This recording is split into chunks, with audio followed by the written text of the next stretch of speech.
सुनो ना, मुझे 10,000 रुपीज चाहिए। क्यों? वो मुझे एक ड्रेस बहुत पसंद आई है, वो लेनी है। मेरे पास तुम्हारे लिए पैसे नहीं है। एक्सक्यूज मी, क्या बोल रहे हो तुम ये? कमाता मैं हूँ तो मैं अपने पैसे तुम्हें क्यों दूँ? बीवी हूं मैं तुम्हारी, पूरा हक है मेरा तुम्हारे पैसों पर। मेरे पैसों पर हक सिर्फ मेरा है। अगर तुम्हें कुछ चाहिए तो खुद कमाओ और खुद खरीदो। क्या हो गया तुम्हें? कुछ नहीं। मजाक कर रहे हो ना? नहीं। तो फिर एक बात बताओ, मुझसे शादी ही क्यों की तुमने?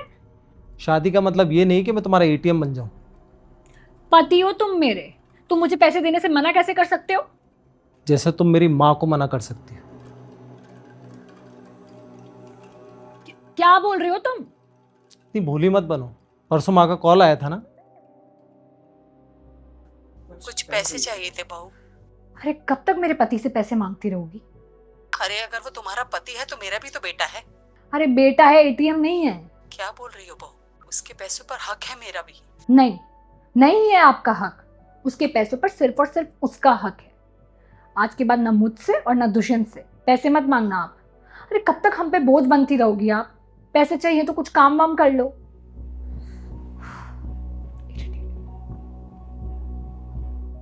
मैं तुमसे वही बोल रहा हूँ जो तुमने माँ को कहा था। अगर तुम्हारे पास पैसे नहीं है तो जाओ कमाओ, मेरे पर बोझ मत बनो। या तो मेरे पैसों पर हक तुम दोनों का है या किसी का भी नहीं।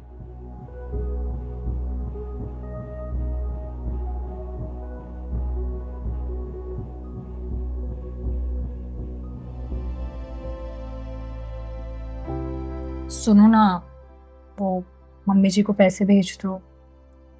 क्यों? मुझे मेरी गलती का एहसास हो गया है। बहुत जल्दी एहसास हो गया तुम्हें?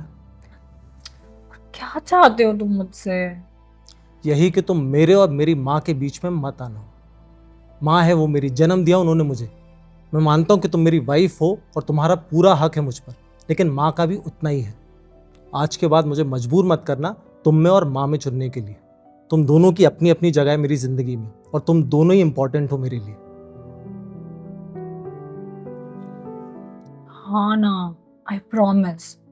आज के बाद तुम्हारी और तुम्हारी मम्मी के बीच में कभी नहीं बोलूंगी, पक्का।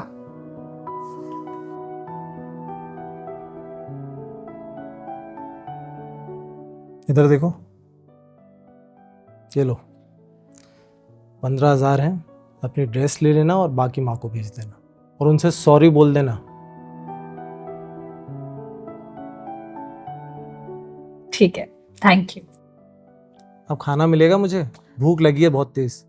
हाँ, बस 5 मिनट।